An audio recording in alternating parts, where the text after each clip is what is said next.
فرجت فيه الماتش، قعدت انا حتى من ساعتين حتى لين فيه الخمسه. صدقني المغرب تعرف كيفاش تغزل هولندا؟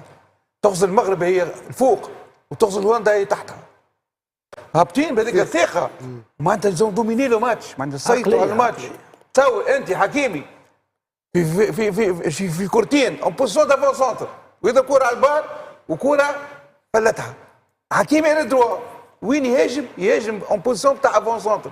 معناها اللي تعملته المغرب يا سي صالح في الماتش هذايا، هولندا معناتها متاخره ومعناتها وقت التالي اللي هولندا نعرفوها الايكيب اوفونسيف اللي تلعب 4-3 وديما تهاجم، مع المغرب ولات هي تدافع. معناها يوريك السيطره والثقه والقوه نتاعهم. معناها وشوف خاصين واحد بلاش كونتر لو كور دو جو ضد مجرى اللعب وما ايسوش وماركيو في الدقيقه 92.